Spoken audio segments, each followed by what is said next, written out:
Good afternoon, everyone, and welcome to the first talk in the lecture series, Harmony in Faith and Science.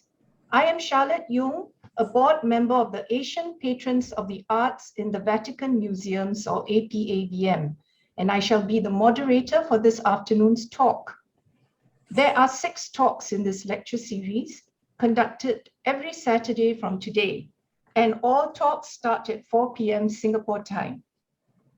To launch this lecture series is the chairman of APAVM, Mr. Ben Chung. Thank you, Charlotte. A good day to all of you, and allow me to bid you all a very warm welcome to this, the very first talk in our 6-part Harmony in Faith and Science lecture series. It is indeed a great privilege for the Asian chapter of the Patrons of the Arts Vatican Museums to sponsor this event. Following on from our recent 3-day Triduum, which brought much joy and spirituality into many Asian homes, this 4th APVM online lecture promises to be one of the most diverse, interesting, and insightful. In fact, quite a departure from the normal art and architecture talks that we normally conduct.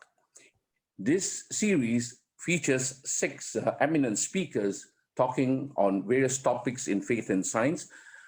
Many of these, I'm sure, not too familiar with us, and as a result, I think you are going to greatly enjoy this series, which will bring a lot of education and enlightenment to you. I'm just so very delighted to see such a great turnout this afternoon. We have over 220 signups, and arguably 1 or 2 per household. We have over 300 people, one of our record turnouts. Thank you so much for gracing us with your presence, but do allow me a few minutes to talk about APAVM and the Vatican Museums, who indeed are the patrons of the Arts Vatican Museums. We are a group of benefactors whose mission is to perpetuate and preserve the many art treasures of the Vatican Museums. For over 38 years, hundreds of patrons all over the world, through their 25 chapters, have very generously restored and conserved precious works of art and architecture of history, thus allowing future generations to be inspired by one of the world's greatest collection of art and culture. The Vatican Museums, founded over 500 years ago, is the oldest museum in the world, one of the most important, with the largest collection, and one that is second to none. In 2019, pre-COVID, the Vatican Museums had over 7 million visitors a year, making it the world's 3rd most visited museum. And it is not just one museum. The Vatican Museums has actually 19 museums with 54 galleries and 1,400 rooms. It was the popes who really built and developed the museums through the centuries. And in fact, the popes were the very first pioneers and patrons of the museums, using the beauty of art to propagate the Christian faith. In 1506, Pope Julius II put Michelangelo and Raphael to work on the Sistine Chapel and the papal apartments. And to this day, these rooms remain the most visited star attractions and most iconic rooms of the Vatican Museums. Soon after the commissions of this fresco, Pope Julius II commandeered Bramante to build his spiral staircase, and the first museum in the world was founded. In these surreal days of great uncertainty, travel ban and lockdowns, closures of malls and public places, life is so very different from what we are used to. And I think it can help for us to understand better the role of beauty in art that can play to overcome our moments of discouragement and fear.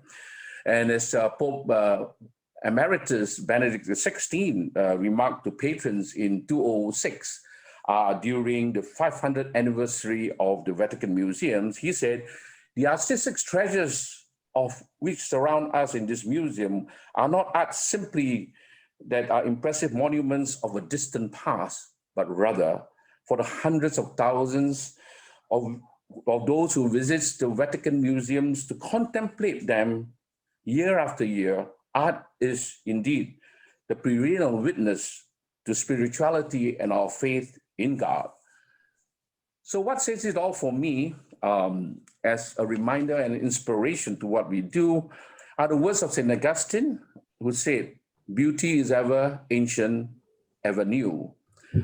In his Pochontunas, or The Way of Beauty encyclical, Pope Francis remarked that it is not enough to know that the gospel message is good and true, but that it must also be beautiful. And because only in this way, with beauty, does it reach people's hearts and arouse the love it attracts. So it is that I appeal to you all today to join us at the Asia chapter of the Patrons of the Arts Vatican Museums, and to help us in our quest to promote, to preserve, to restore the art and architecture treasures of the Vatican Museums. COVID-19 has dealt a heavy blow to the revenues and the outstanding work undertaken by hundreds of restorers at the Vatican Museums. This indeed is the time where our help more than ever is very much needed. And in fact, we in the Asian chapter is not being spared.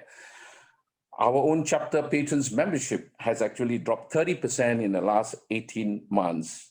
So in order for us to fulfill our mission of preservation and restoration, including bringing lectures like this to your homes, do please consider joining us at APAVM or making a small contribution to this lecture series. Once again, I thank you very much for your attendance here this afternoon, and do enjoy the talk. Thank you.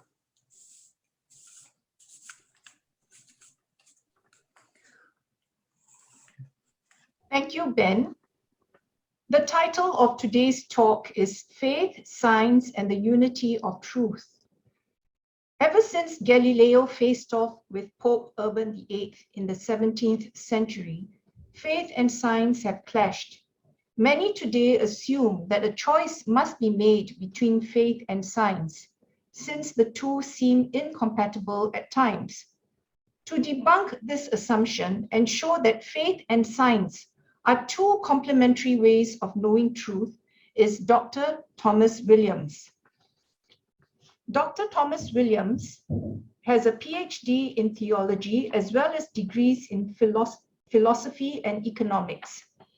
He currently teaches at St. John's University in Rome and is a research fellow at the University of Notre Dame's D. Nicola Center for Ethics and Culture.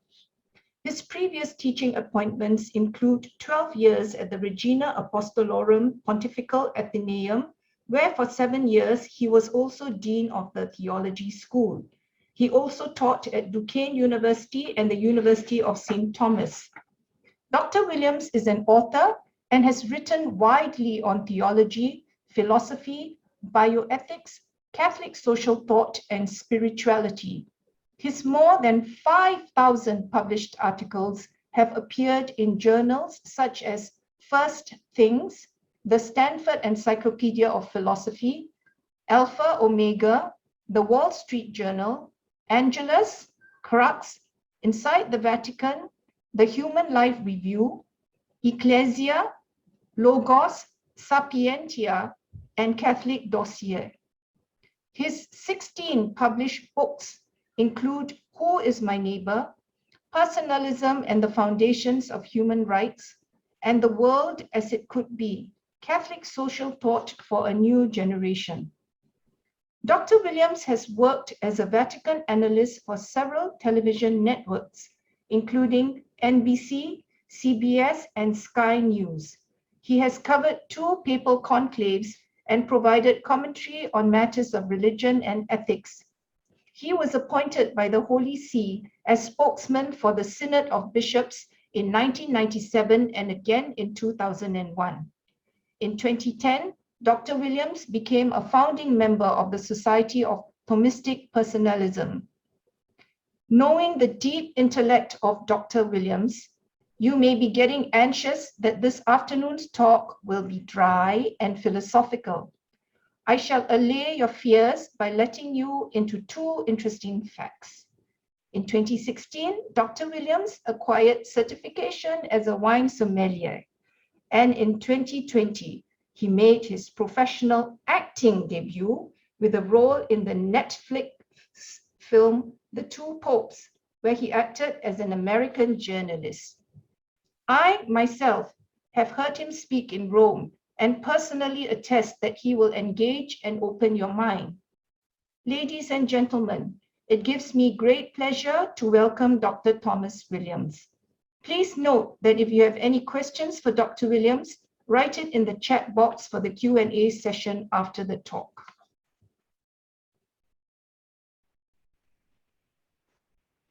Thank you very, very much, Charlotte, for that pleasant, very careful introduction. I feel I'm just very, very happy to be with all of you this afternoon, or this morning as it is here in Rome, from where I'm speaking to you.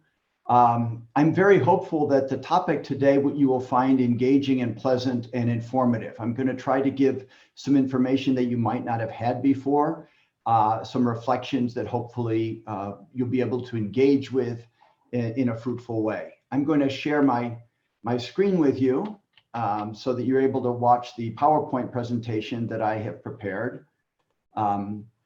This is something that hopefully will you'll be able to look at, and the information on it, the entire presentation is being taped. So if you need to go back, if there was some information that you wanted and I went too fast through it, you can always go back and look at it later on, since it will be all on tape. I'm talking today about faith and science, and this whole 6-part lecture series is based on the idea that faith and science are fundamentally in harmony, that they are complementary. But this is by no means a conviction of many people. This is something that is very contested. And the first thing I think we need to do is engage some of the arguments that are used against this idea of the harmony of faith and science. And there are many of these today. We find that for a great number of people, sorry, my slideshow is not advancing here. There we go. For a great number of people, science and religion are fundamentally incompatible. There are many people who believe that you need to adopt one worldview, and it can either be scientific or it can be a faith-based worldview. For the scientific worldview, you believe what is measurable, what can be proven, what can be demonstrated, what can be peer-reviewed and tested, right? And the science, from this perspective, the religious or faith-based worldview would be one where you accept things by belief, dogmas that you are taught, doctrines that are inculcated to you that cannot be proven, that you have no evidence for. It's just, for many people, a gullible worldview, a naive worldview, where you accept things just because other people tell you that they're so. And this is something that has been pushed very, very hard ever since the 19th century, but in a very particular way in the last 20 years, these first years of the new millennium.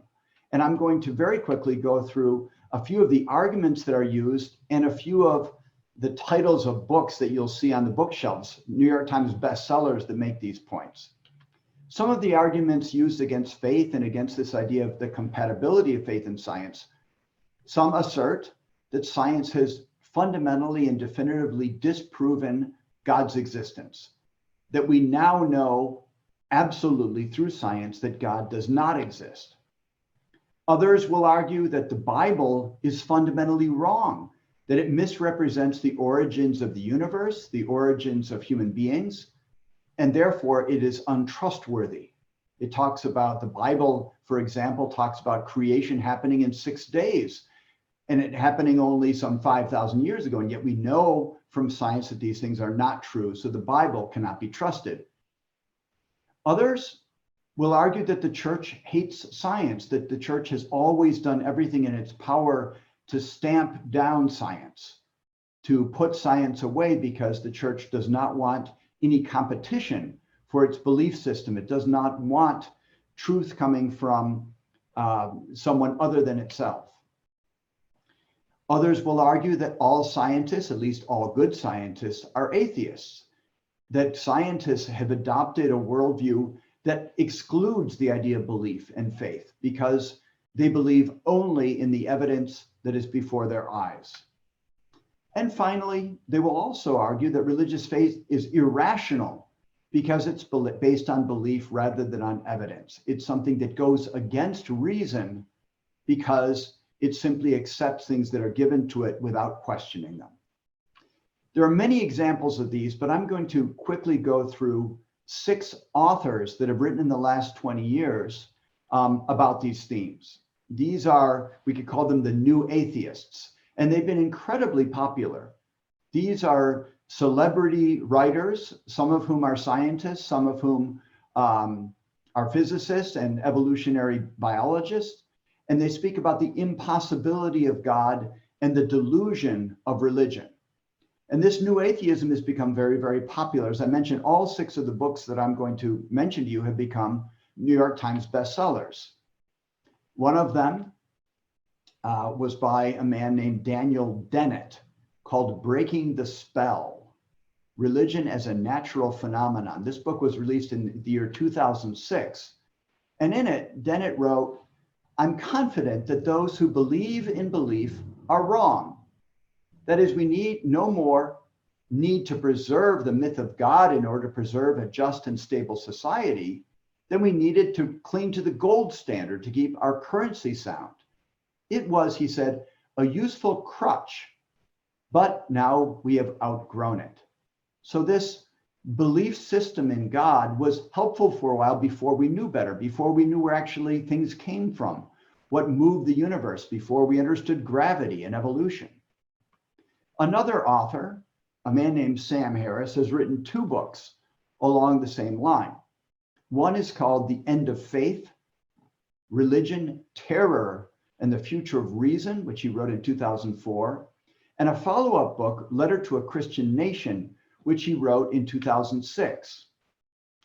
And he's very, very strong in his assertion that religious freedom itself is something very, very dangerous. He says words like God and Allah must go the way of Apollo and Baal, or they will unmake our world. The idea of religious tolerance, he wrote, is one of the principal forces driving us toward the abyss. And also, given the link between belief and action, we can no more tolerate a diversity of religious beliefs than we can tolerate a diversity of beliefs about epidemiology and basic hygiene. In other words, we know a lot more now. We should no longer permit people to make religious arguments or to allow religion to continue. And one of the more controversial statements, he says, the last one on your screen, the link between belief and behavior raises the stakes considerably. Some propositions are so dangerous that it may be ethical to kill people for believing them. This may seem an extraordinary claim, but it merely enunciates an ordinary fact about the world in which we live. Someone who's very, very opposed to religion, Sam Harris. A third author, one that maybe you've heard of, an evolutionary biologist from Great Britain called Richard Dawkins, wrote his most famous book, The God Delusion, in 2006.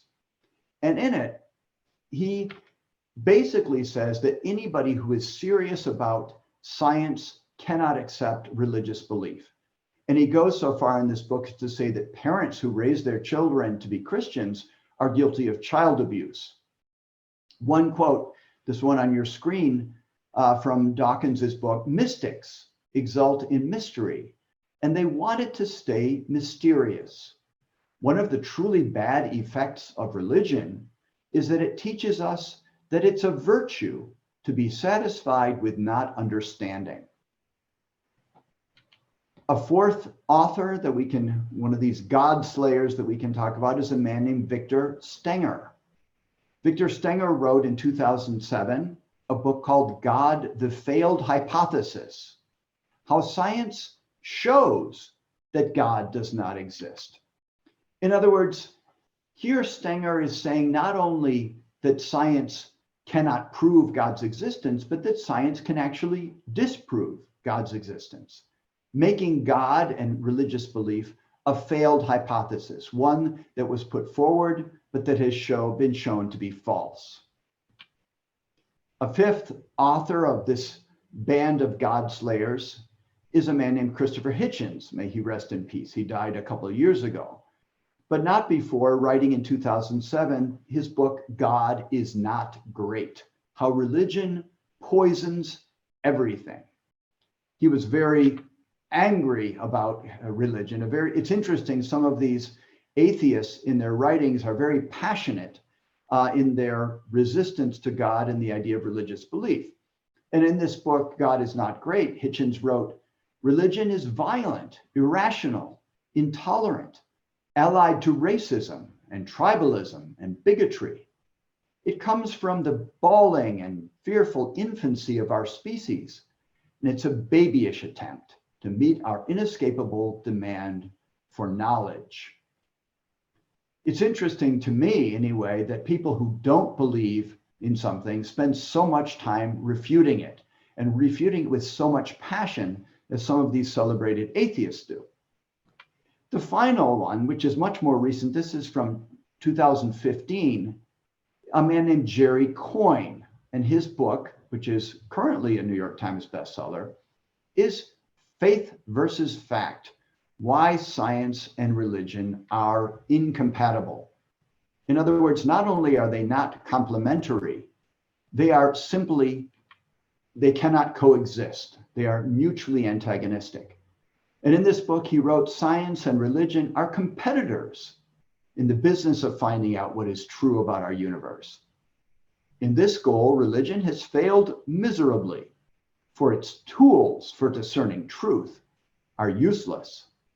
These areas are incompatible in precisely the same way and in the same sense that rationality is incompatible with irrationality. In other words, religious belief is fundamentally unreasonable, irrational, and that's why it's an enemy of science, which is based on reason. So this is just 6 examples, but these I think are very poignant examples of a worldview which is very widespread, that believes that faith and science cannot coexist, that everyone in life must make a choice. Will I be a person of faith or will I be a person of science? I cannot be both. And here I think it's important to offer a counterpoint. I'm going to give you just 3 of countless examples of scientists who believe in God and say that this idea of a mutual antagonism is not helpful and not true. One who's currently very important because he's the director of the National Institutes of Health.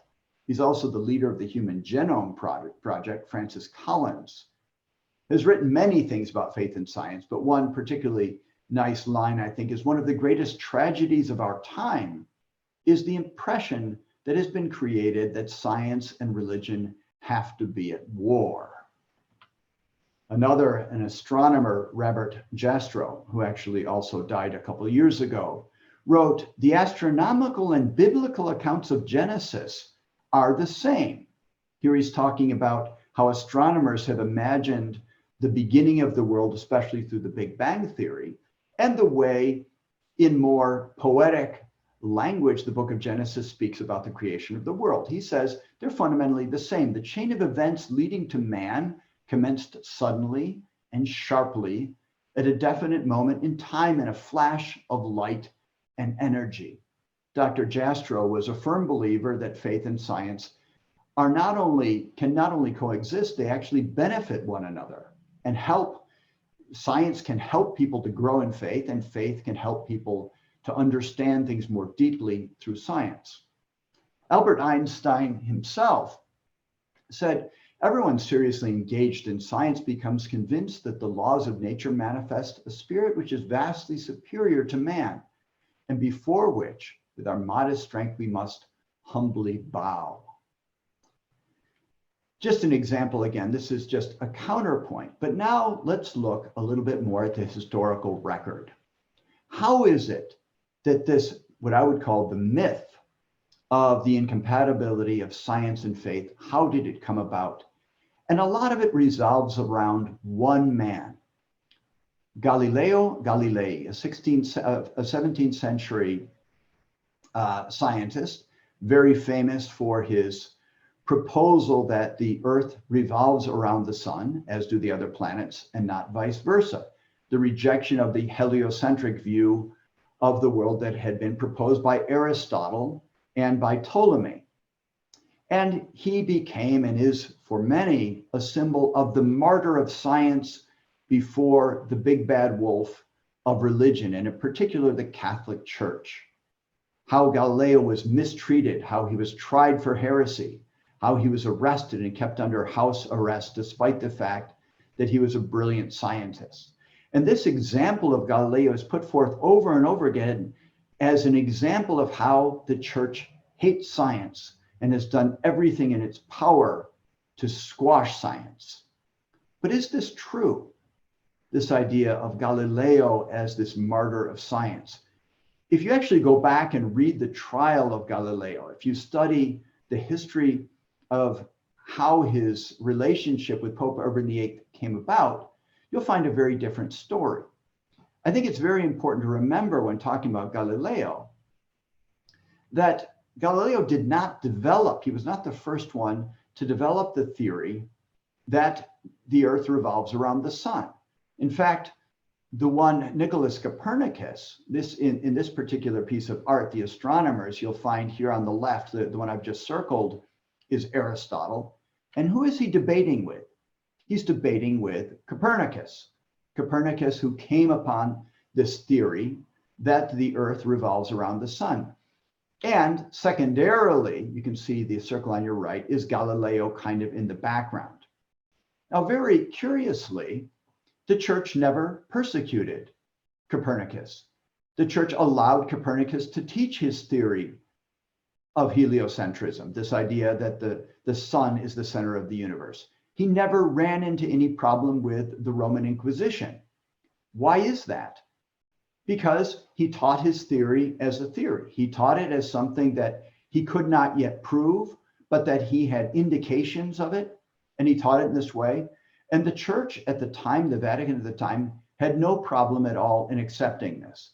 When Galileo came around, he also could not prove, but he was very enthusiastic in his embrace of Copernicus's theory, as was a contemporary of his, Johannes Kepler in Germany, who also had no problem in teaching this theory of heliocentrism. The problem with Galileo is he was a very eager and very passionate man, a very vain man. He wanted to be the first one to publish as a fact that the sun was the center of the universe. And in dealings, he was a friend of Robert Bellarmine, a cardinal of the Catholic Church, a Jesuit cardinal, who later became a saint. And Robert Bellarmine said to him, you know, this is a very interesting theory, but you have not proven it. And Galileo went and tried to prove it to the Pope himself. He had a dialogue with Pope Urban VIII, and he tried to show that the sun was the center of the universe by arguing from the motion of the tides. And he was completely incorrect in this. And Pope Urban VIII, who was himself a scientist and a mathematician, argued back and said that is not true. And so they did not have the meeting of the minds.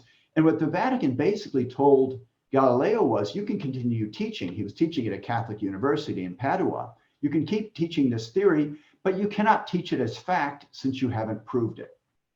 Galileo ignored this directive from the Vatican.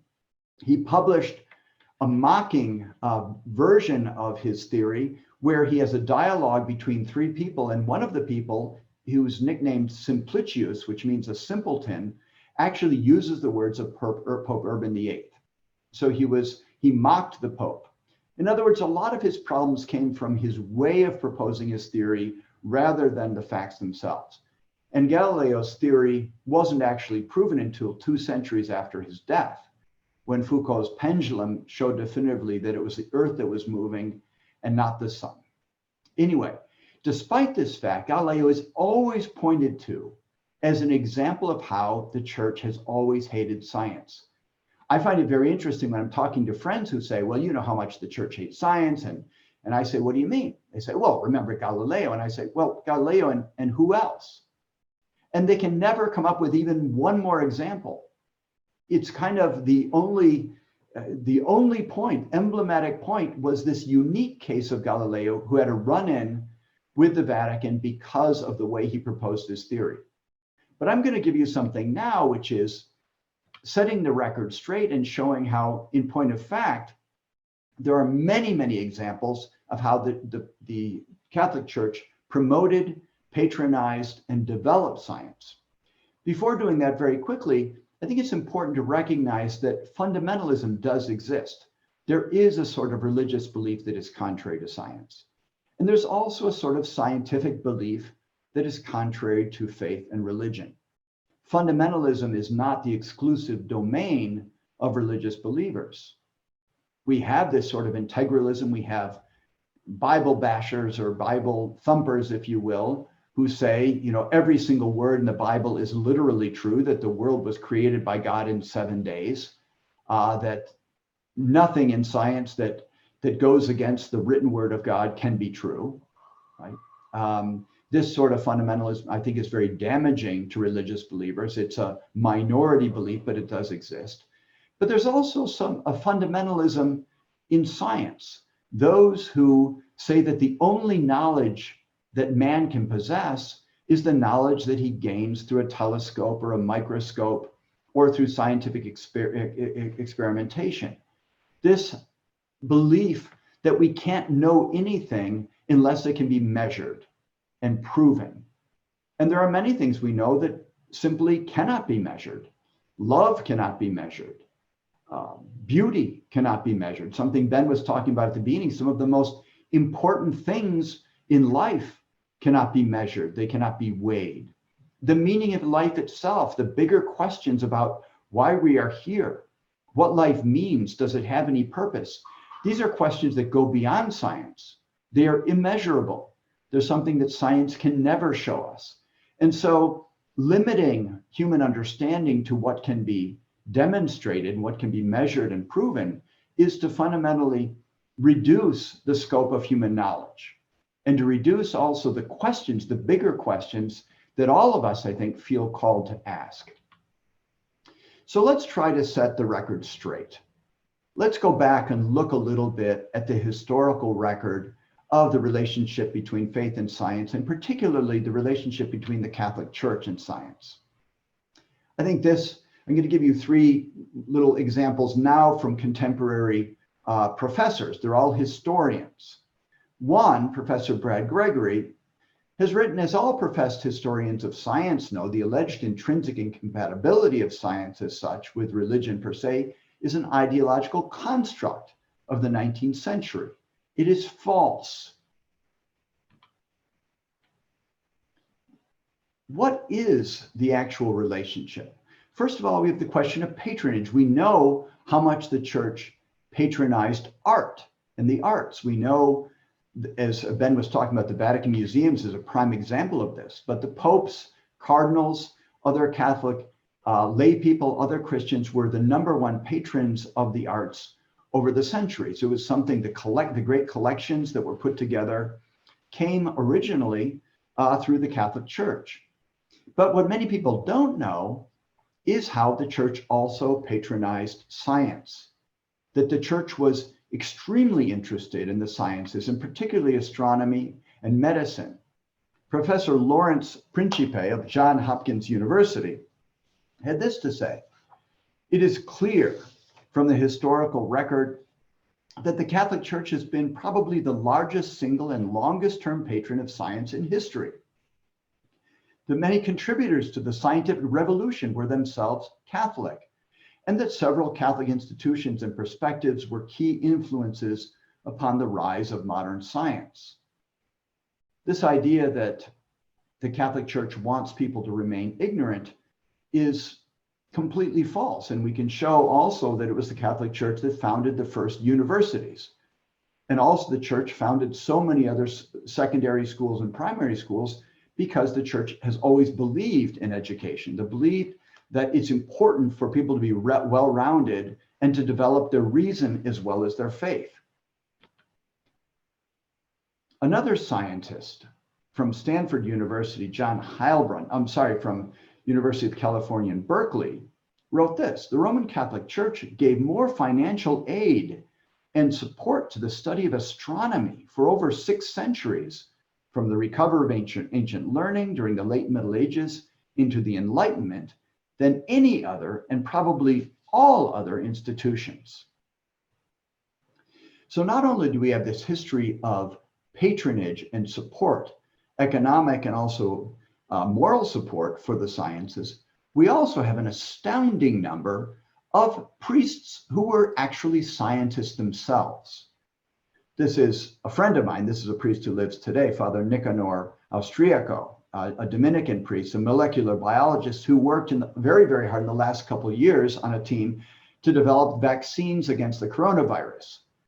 He's doing great work in that area. But this is just the tip of the iceberg. If we go back in history, the vast number of scientists who were also priests and made great discoveries is really something astounding.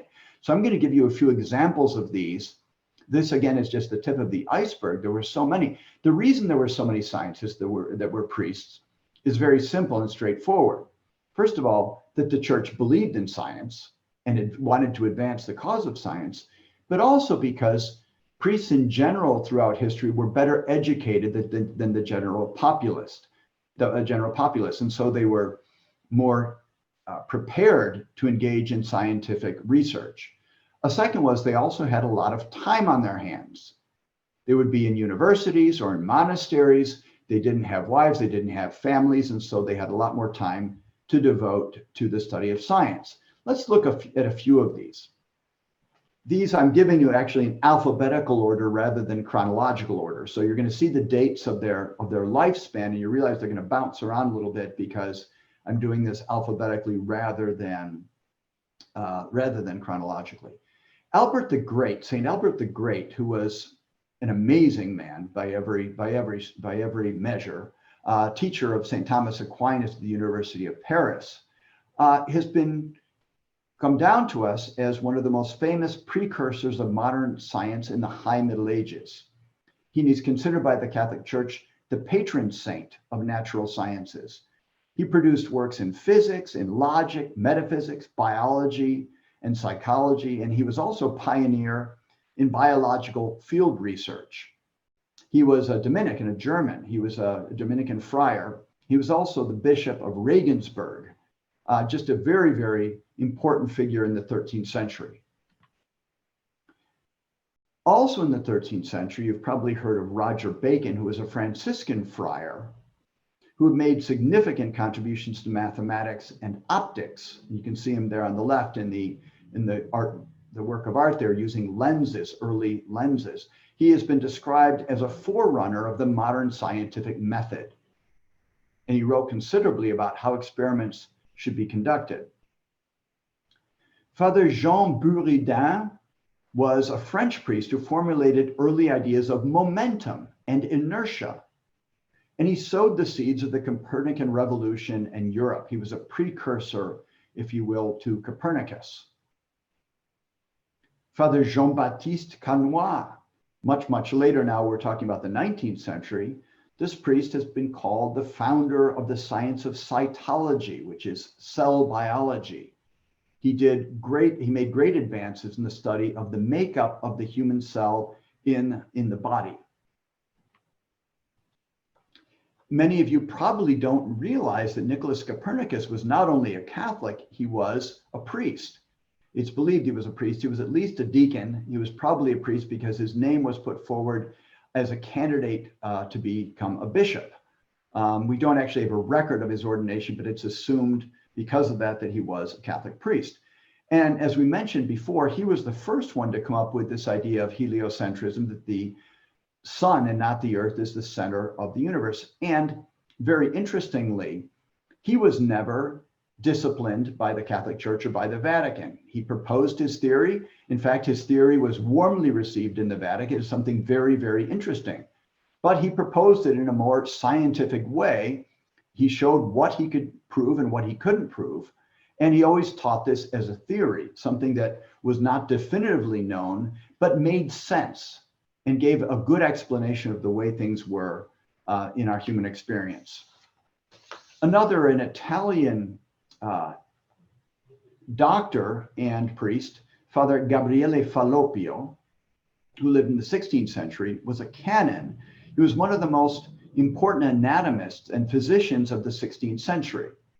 You might recognize in his last name, Fallopio, that the fallopian tubes are named after him. Those tubes that connect in a woman's body, the ovaries to the uterus, they were named for him. He was a pioneer in anatomy and made many, many great discoveries, including that one.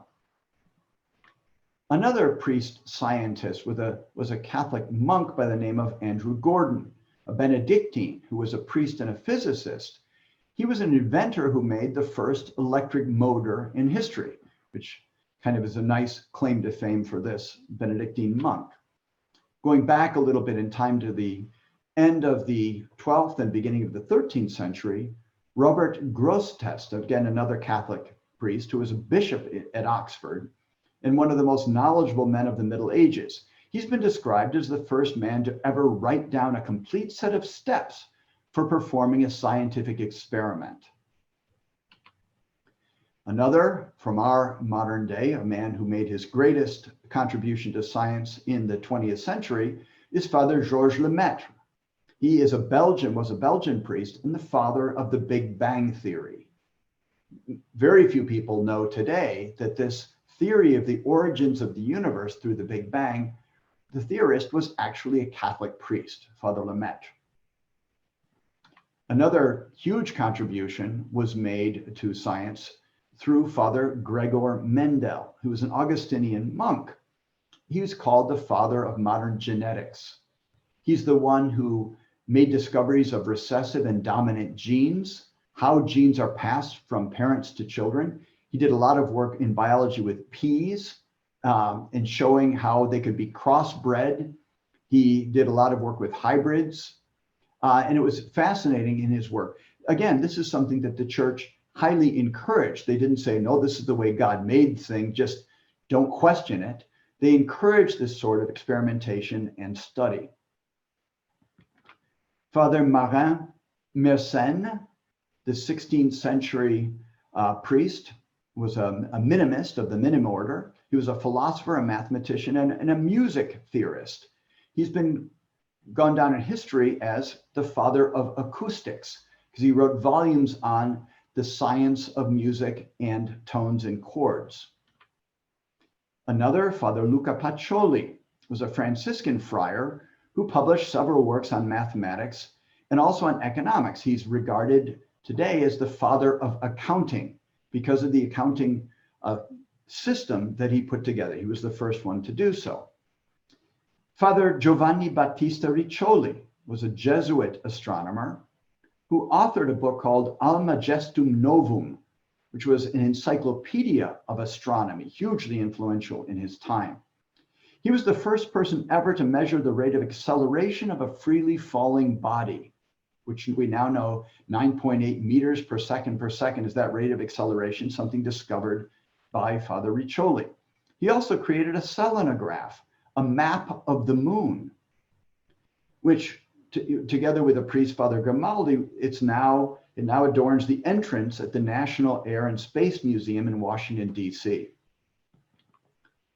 Father Nicolas Steno, a 17th century Danish bishop, who was beatified actually a few years ago by Pope John Paul II, is often called the father of geology and stratigraphy. He's also known for Steno's principles of how to age archaeological finds by the layers that one sees when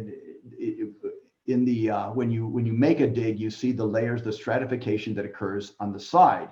He is the one who studied and codified that. So looking at these few examples, we get a sense of how important not only the Catholic Church, but actually Catholic priests were to the development of scientific advance.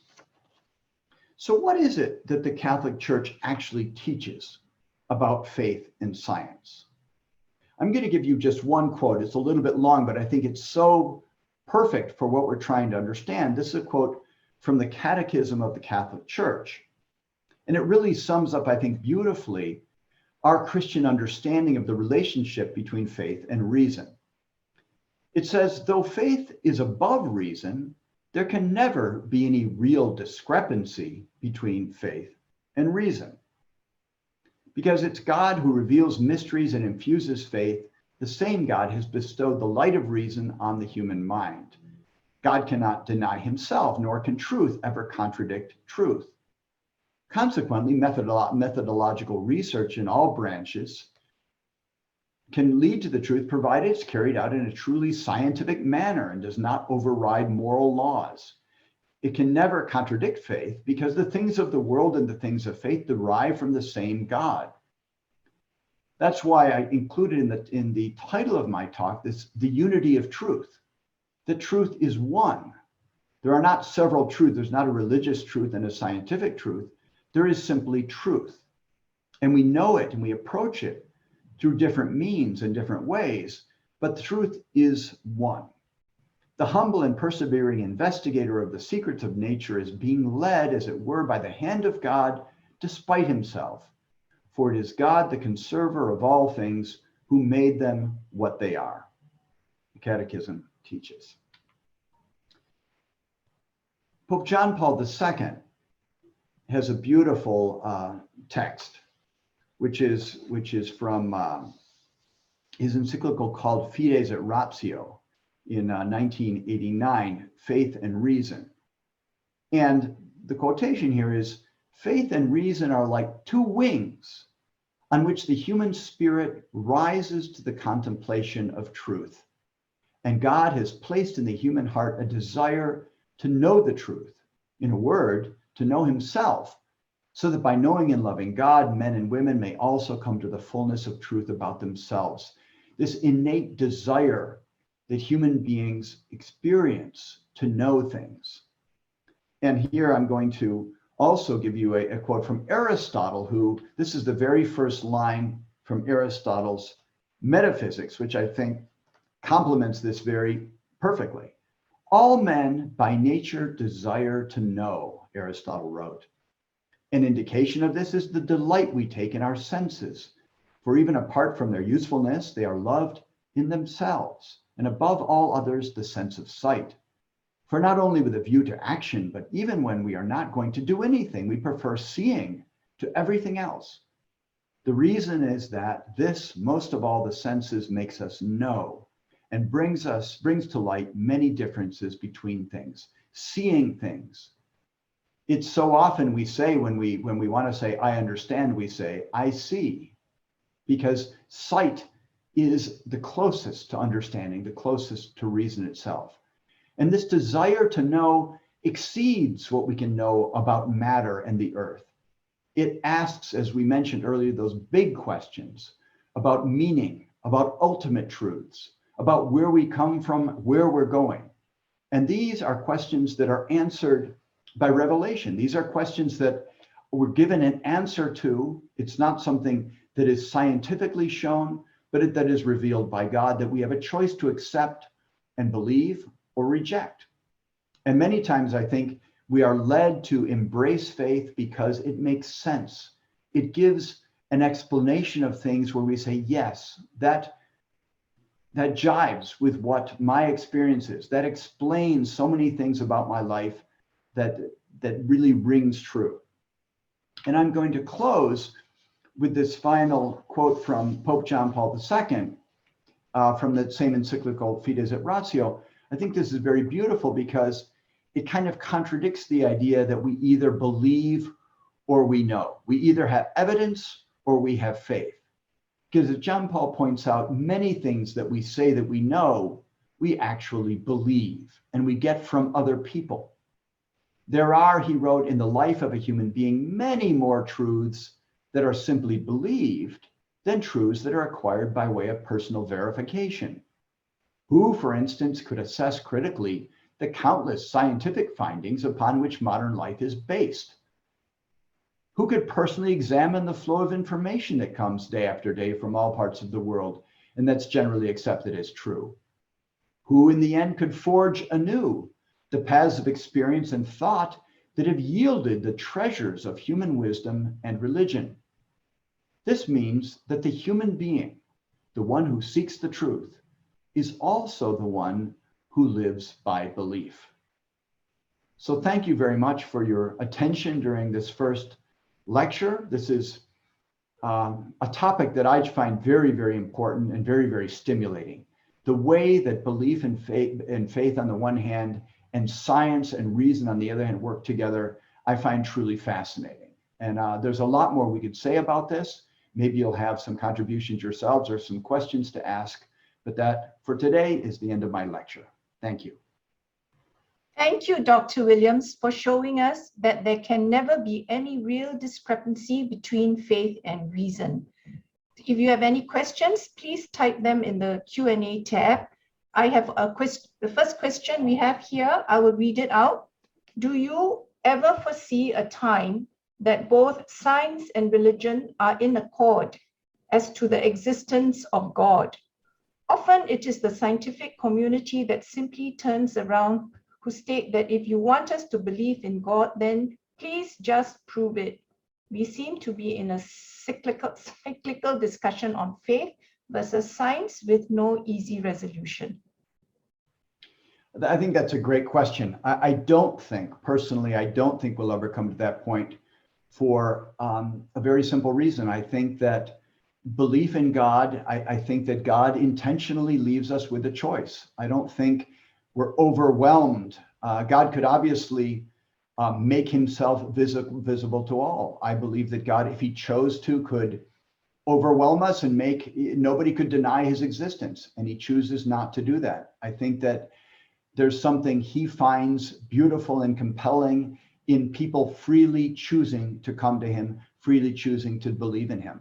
I think that the important thing to recognize is that as much as science will never be able to definitively prove the existence of God, to show it as something that they can prove with evidence and repetition of an experiment, at the same time, science will never, ever disprove the existence of God. Science can never show that God does not exist. In fact, many of the assumptions of science, the order of the universe, the intelligibility of creation, are really helped along by faith. It makes sense that there are laws of nature. It makes sense that things work together and that they're intelligible. We can discover them. And that conviction that we can actually find the truth if we persevere in our research is in part because we believe that the universe is ordered. It's intelligible because it is the fruit of an intelligence, of someone, a creator, who impressed his own intelligibility upon that creation. So I think this compatibility, for those who are open-minded, is very clear. But there will never be, I don't think, an actual compelling proof that God exists from science. Another question. It seems that the unity of faith and science was more palpable before the 20th century. What caused the fracturing of faith from science, or vice versa, in recent centuries? That's also a very good question. This particularly stems from the 19th century, as the one, as Professor Gregory, I mentioned, from Notre Dame University, brings out. The 19th century was an age that saw great growth in atheism, professional atheism, not just agnosticism or I'm not sure if God exists, but actually a kind of evangelical atheism, if you will, an evangelizing atheism, those who wanted to convince others that God does not exist. And so there was actual rebellion against faith and against religion. There was also, there are those who don't want any imposition, for example, from the church on their moral conduct. There are those who do not want any limits to what they're allowed to do. And there will always be some hostility, I think, toward religion and toward, I think, the Catholic faith in particular. And this was very, very evident during the 20th century, which really had its roots, again, in the atheisms of the 19th century. But actually, in point of fact, many, many scientists today, this is something that we're not often told this, but many scientists are Christians and believers in other religions, very many. Many are very open to the existence of God. Many are actually practicing believers, but they're also scientists. They're people who go about their work, again, in a scientific way. They don't They don't necessarily ring the bell that I'm a Catholic, that I'm a Christian, whatever it might be, because they are professional in what they do, but they don't find any incompatibility between them. I think the ones who trumpet their belief most loudly are actually the atheists. I mentioned those 6 books earlier, but there are many more like them, of those who actually try to make a campaign against religion from the point of view of science, but they do not represent all of science and not even any sort of a consensus. Next question. How does creation reconcile with evolution? And another one related, how do we reconcile the story of Adam and Eve with science? I think the important thing, and this is something where thankfully also the Catholic Church has evolved in its understanding, in the development of its own self-understanding and its biblical interpretation. The Catholic Church believes that the Bible is written, different books of the Bible, according to different genres. They are literary works as well as being the revealed word of God. And therefore, there are poetical books, there are books that are more allegorical, and there are books that are more historical. And so I think that, you know, if you look at the story of creation, it tells us some very basic truths for Jews and for Christians about the origin of the universe being in God, that God is a creator who made something outside of himself, who created the world and the universe that is ultimately the origin of all things. But the allegorical way that this is described of God saying, let there be light, let the earth put forth living things and vegetation, let the earth teem with, you know, it's very poetic language. It doesn't describe how that came about. And there's nothing incompatible between the earth putting forth these different things and this development. We find first the minerals, and then you find the vegetation, and then you find certain creatures and then other creatures that almost mimics, if you will, our understanding through evolution of the appearances of different species throughout history. So I think that actually you find not only a compatibility, but almost a mirroring of what evolution tends to tell us, that you'll find also in the book of Genesis. So I think that, and you know, the jury's still out on questions like whether there was one unique couple at the beginning. There are DNA scientists, geneticists, who believe that you can trace everything back to one original couple. That's not proven yet, but it's scientifically possible. The Catholic Church doesn't teach absolutely that there were these 2 individuals, and that is historically true. The Catholic Church does embrace the fact that God made human beings, that male and female was part of his intentional plan, that they reveal something, especially in maleness and femaleness, about God himself, who is 1 and 3, God who is a trinity of persons united by love, that is also imaged in human beings in their maleness and femaleness and their complementarity, the unity of them. So I think there's a lot of things, a lot of ways that science can be shown to be exactly compatible without looking at the Bible as a scientific textbook, because it's not one. Next question. If science cannot prove the existence of God, how can science if science cannot disprove the existence of God, how can science prove the existence of God? Is it only faith that can? And following that, could it be that this dichotomy is culture bound, that it arose from a particular epoch of a particular culture, such as the cultures that emerged from the Roman Christian Empire and those influenced by it? Well, there are several questions there, and they're very good ones.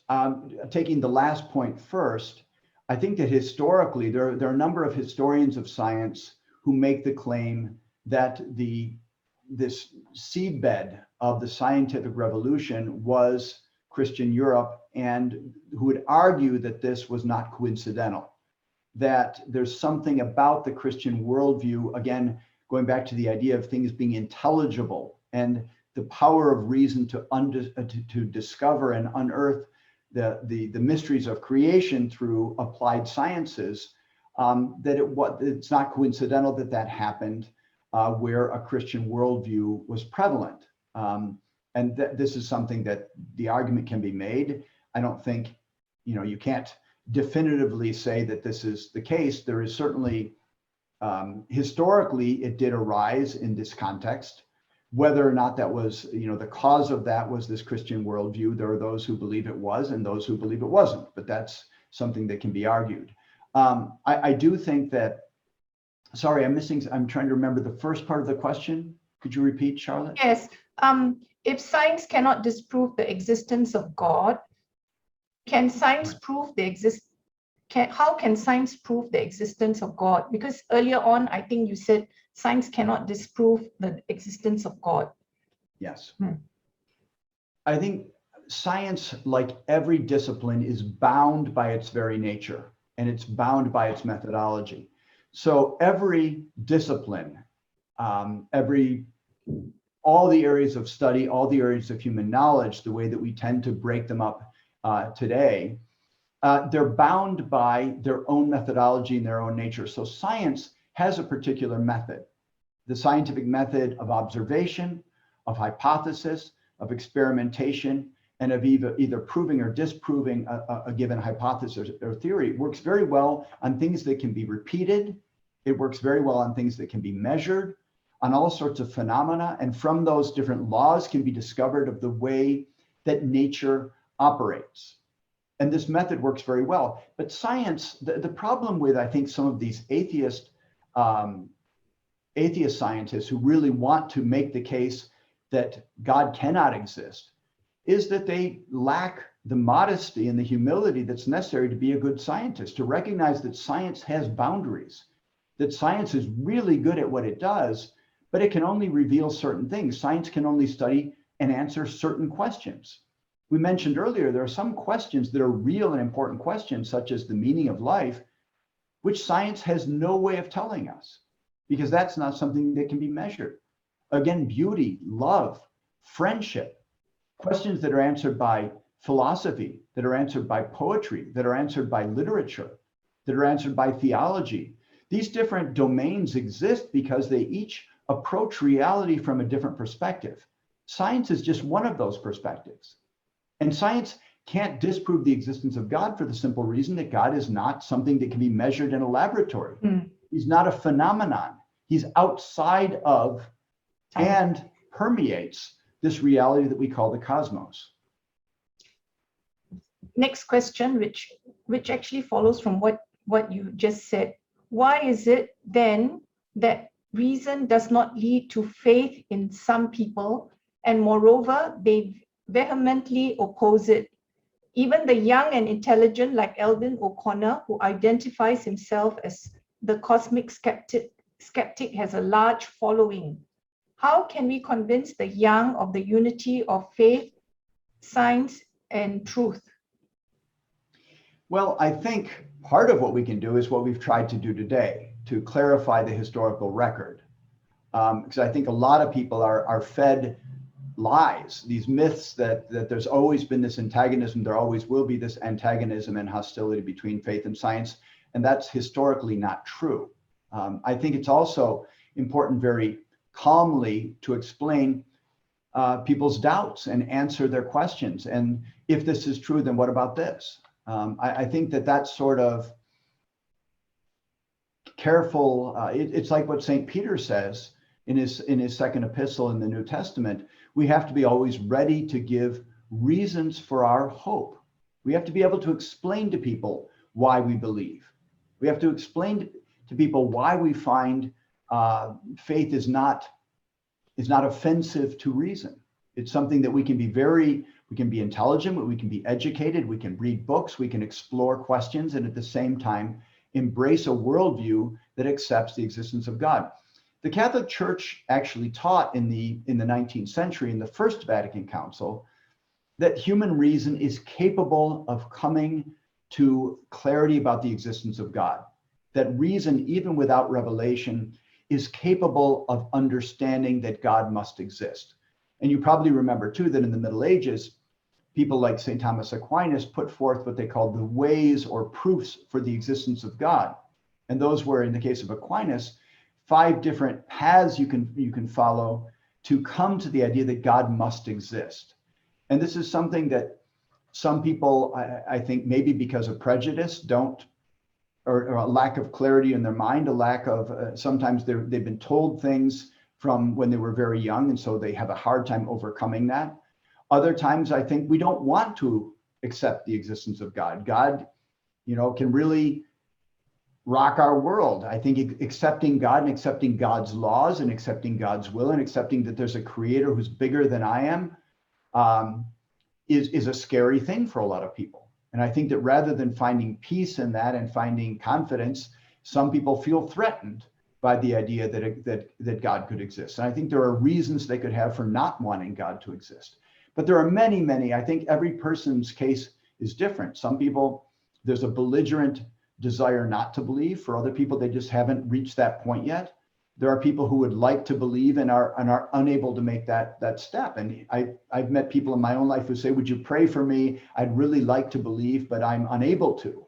And I think that, God, with a person like that who really wants to believe, he can't not grant the gift of faith to a person like that. The next question, somebody asked, my son often asks me a question that I cannot answer. He said some creatures like dinosaurs were created by God, but they were extinct even before humans are around. So his creation is already not in order. I am at a loss to answer my son. Also, how about living beings outside this earth? I think he or she means, is there life on other planets outside the earth? That's how I understand this question. Again, I think here there are two questions. One about the dinosaurs and about, doesn't this mean that God's plan was kind of a failure if the dinosaurs existed for a while and then they didn't? I'm not sure why that's necessarily the case. I think things evolving and things, different history taking its course, and things coming to be and then ceasing to be, I don't know why that necessarily would in any way disprove the existence of God or contradict the existence of God. Oh, are we still here? Okay, I'm back. I think that is just, it's like a story. If you read a story, there are characters that appear in the story and then new characters that are introduced and other ones die. And this is the way history happens, even human history. And there's something very beautiful and interesting about it. I don't know why that would denote an imperfection. I think also from a Christian perspective, we believe in original sin. We believe that there was a disorder introduced into the world long ago through the disobedience at first of the angels, Lucifer and the other fallen angels, and by Adam and Eve, or our first parents, in saying no to God, and that introduced disorder into the entire universe, and that there are weaknesses, that there are disorders in things in our own persons and in the world around us that are, we believe, the result of that choice to reject God and his commands. That's the way we understand this disorder in the world. That's something, again, that cannot be proven. That's a part of Christian belief about the fall and about the repercussions of original sin for all of creation, not only humanity. Next question will also sort of follow on what you just said. Do you think that religious faith and science collide on the creation of the universe long before we get to a discussion on the existence of God? What God seems to tell us, for the most part, is directed at what is happening on planet Earth, with very little on the creation of the universe, which is still expanding outward from the so-called Big Bang. Scientists have a very hard time explaining the origins of matter and energy. Isaac Newton said matter is neither created nor destroyed, that it doesn't, how can something, why is there something and not nothing? And that's a philosophical question that scientists cannot answer. They can trace things back and say, well, it seems because of this expansion that there was this initial burst of energy. But as Professor Jaskow said that we read earlier on, his quote, the description of the Big Bang, again, a theory that was developed by a Catholic priest, is very compatible with our understanding of how God would have created the world. That this effusion of energy, this effusion of light and power of creation is very compatible, I think, with the scientific understanding of how the universe came to exist. I don't think that there is any contradiction there at all. I think for a scientist to say that God could not have created the world, that this must have happened naturally, is an unscientific how could you ever show that? You can't know that. That must be an assumption. And scientists, I think, are slow sometimes to accept the fact that they have assumptions that are not proven, that are not scientific. They're part of a worldview, their own worldview, where they choose to believe certain things. And again, I think that the more humble and modest and very exacting with themselves scientists are, the more they realize that there are many questions beyond what science can answer. We have one last question, and actually this one is more about morality, but the person asked it twice, so I shall bring it up to you. Not all scientific discovery is truth in itself. How can one defend a falsified truth? For example, the hot topic now about the aborted fetus, I think it's the cells from the aborted fetus that was harvested in the 1960s, and claimed that it was not directly linked to the vaccines that to vaccines that have used these aborted fetal cells. This can be quite confusing. So basically, isn't there a correlation between science, faith, and morality? That's a great question.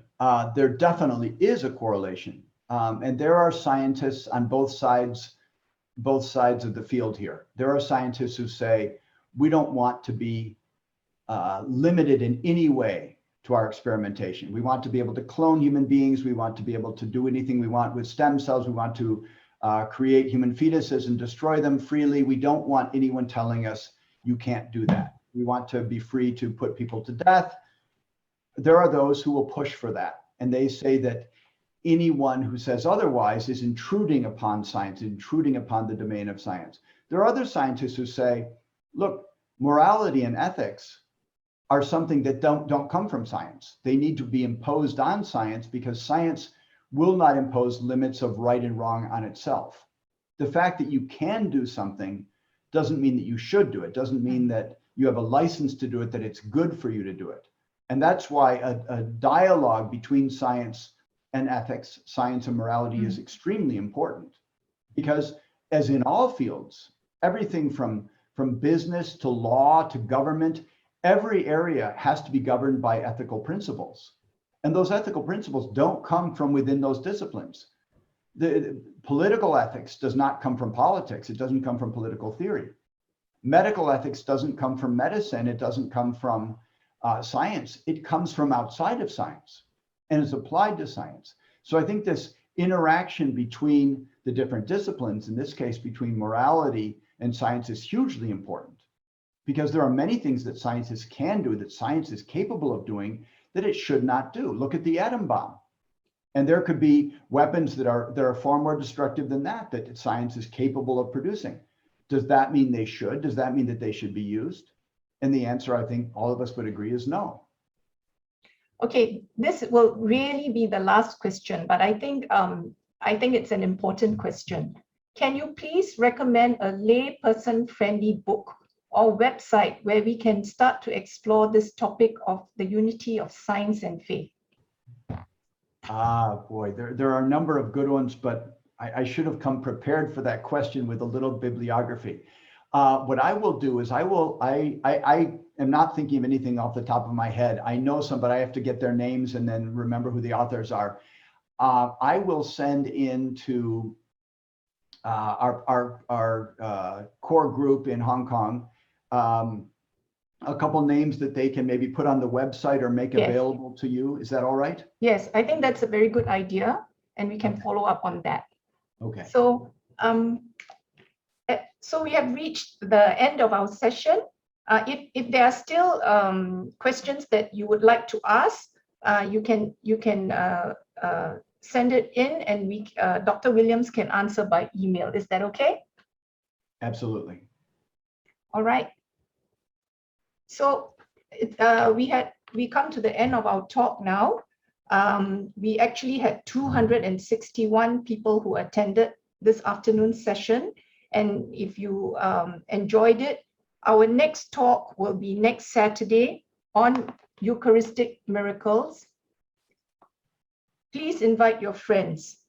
Jesus is fully human and fully divine, a divine mystery beyond human comprehension.